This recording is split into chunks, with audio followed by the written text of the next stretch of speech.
Spratlys. Spratlys is a very, very important issue insofar as our country is concerned. It may be the issue of the century for us. Let me give you some background.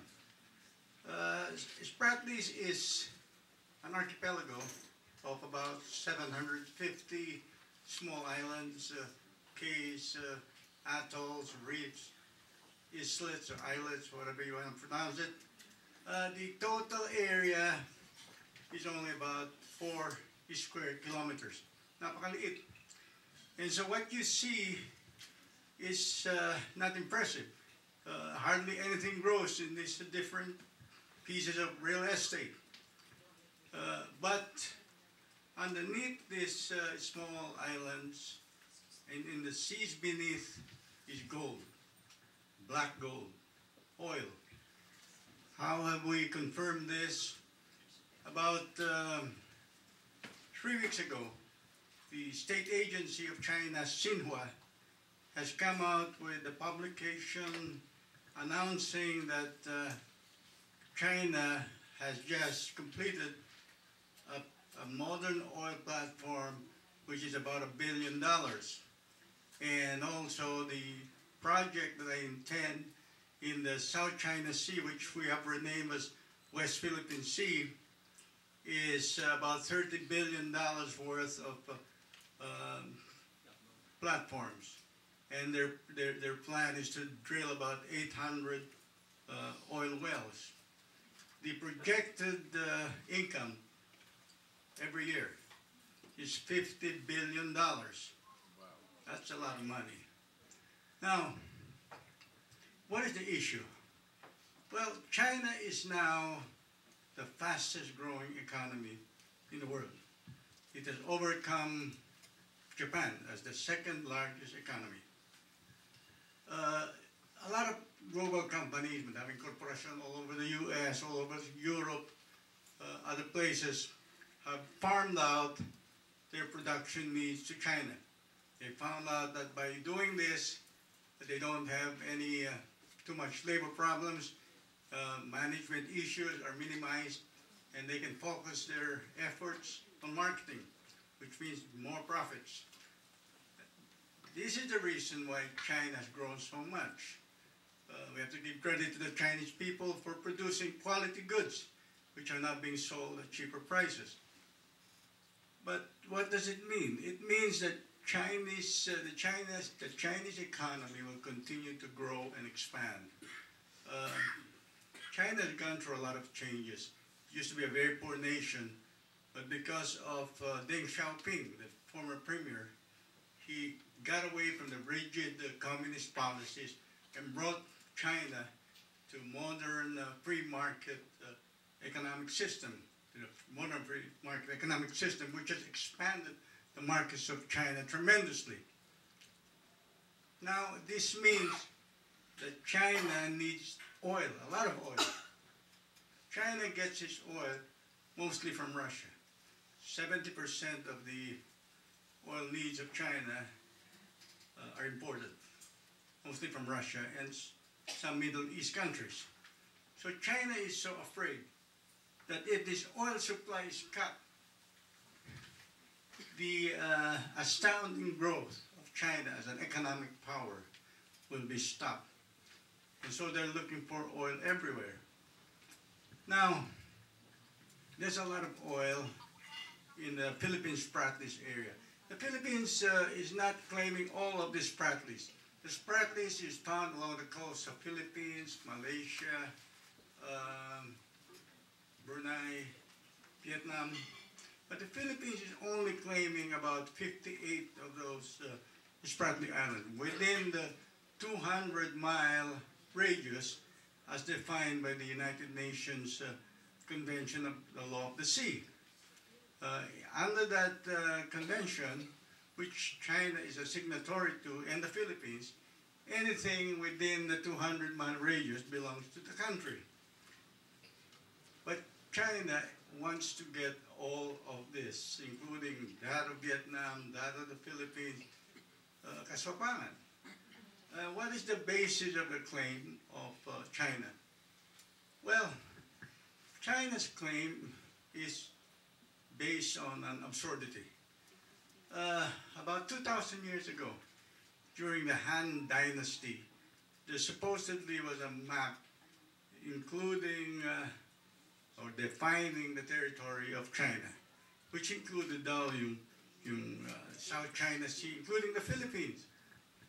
And so this is the basis of the claim of China, that everything there belongs to them. Now this is about as ridiculous as Italy claiming practically the whole of Europe, parts of Asia, parts of Africa, because it was once part of the Roman Empire. Well, the Roman Empire is gone. The Han Dynasty is no longer there. Borders change. So that claim is absurd. It has no rationality. It's not logical. Kaya lang, China, napakalaking kalabaw. It has a big army. It has 2.1 million soldiers. It's got a formidable navy, got nuclear power. So it's bullying its way into the territories of Vietnam, the Philippines, even Japan. With Japan is the Paracel Islands. Vietnam is also a Spratly, but we're not claiming that. That's within the 200-mile radius. Anyway, what do? We became aware about 3 weeks ago from the Xinhua report that China intends to invade the Philippines and put its wealth there. Of course, we have to do something about it. You know? Some say, let's do diplomatic action. Let's not be rash. How can you be diplomatic with an entity that does not want to be diplomatic? Kukunin na lang yung ari-arian mo. Kaya what we have to do is defend first, bring this issue to the United Nations, be diplomatic, and at the same time do all we can to tell the world that China is being a bully and grabbing our resources as a people. What is the consequences to us if we keep this oil? Well, it will change our society. This is a great amount of wealth. If we bring this kind of national capital into the Philippines, it will mean that new industries, new corporations will crop up. It means a lot of well-paying jobs. A lot of our people will no longer have to go to Hong Kong or Rome, Middle East to be servants. We will no longer be a nation of slaves. It also means that we can provide quality education to our talented children, millions of talented Filipino children. If we provide them good education, good nutrition, good housing, good health care, they will develop to their fullness as human beings. It will change Philippine society. Kaya this is so important. A lot of people don't understand the importance of this. It is an issue worth dying for. It's not the oil so much as the future of so many millions of Filipinos. This is what's involved here. That is why it could be the issue of the century for our people. Aside from keeping it, we should also be aware of the problems that we face in our own society. Our leaders tend to sell us down the river. See, Gloria Macapagal in 2004 entered into an agreement with China and Vietnam. But she first entered into an agreement with China, and when she gave 100% okay for China to explore the waters of the Philippines, sinama na lang yung Vietnam to more legitimacy. What was this agreement about? It's the Joint Seismic Marine Undertaking. What is it? Is that the Chinese exploration ships will explore nothing but Philippine territory. supposedly joint to explore a lot of other areas, but it's exploring only Philippine territory. It's like telling the fox where the chickens are, when you know that the fox wants to eat the chickens that belong to you. This is exactly what Gloria did. And she was criticized heavily by Brian Wayne. Brian Wayne is a respected researcher at the Southeast Asian Institute in Singapore. And he writes for the Far Eastern Review. And he said that the Philippines sold out when it did this agreement. He also said that the Philippines gave a tremendous concession to China, which it should not have, because even areas of the Philippines which are not being claimed by China, she gave carte blanche approval to explore this. Yeah, this is what happened now. China discovered there's a lot of oil there, so China wants to take it. And they were going to do it quietly.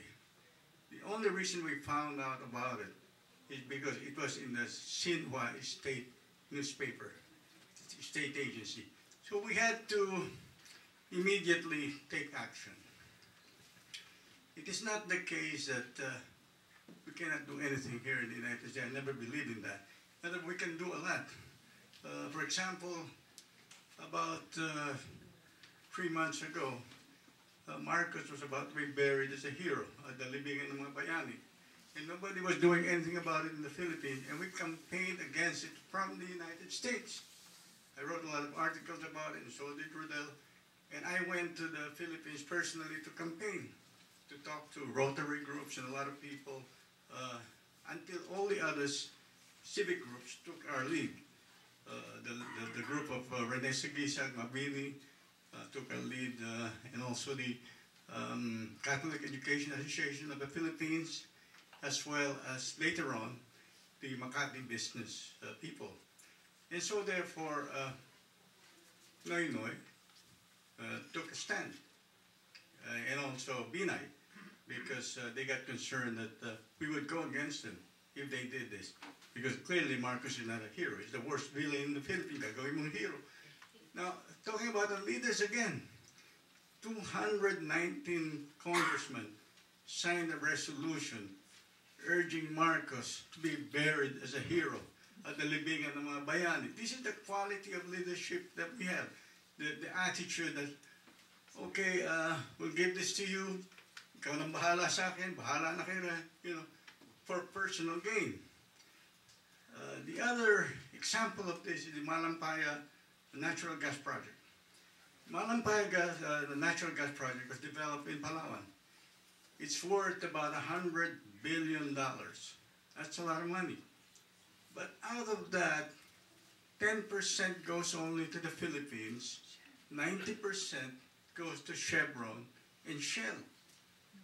Isn't this ridiculous? And there's not even a transfer of technology after. In other words, we were sold down the river again by our leaders. I would not hesitate to say that Gloria Macapagal is a thief, you know. She is. All of the records that she's done, all the kickbacks that she got from this deal with China, including the CTE deal, the North Rail deal, where she is alleged to have received hundreds of millions of dollars, it does not speak well of her. So, aside from keeping the oil, we should take an activist position against our own leaders who might sell us down the river. There might be so much oil dyan, pero hindi naman pupunta sa mga tao dahil sa quality of leadership that we have. Now, we're very, very fortunate. Siguro, we're blessed also that we have a president ngayon, hindi siya mahinang magdesisyon, kaya lang, napaka-honest. I mean, Noynoy Aquino, I think, is a very honest person. He will not betray the legacy of his martyred father or his sincere mother, who really tried to do what's best for the Philippines. In that sense, I think we're very blessed, you know. So this is what this issue is all about. It can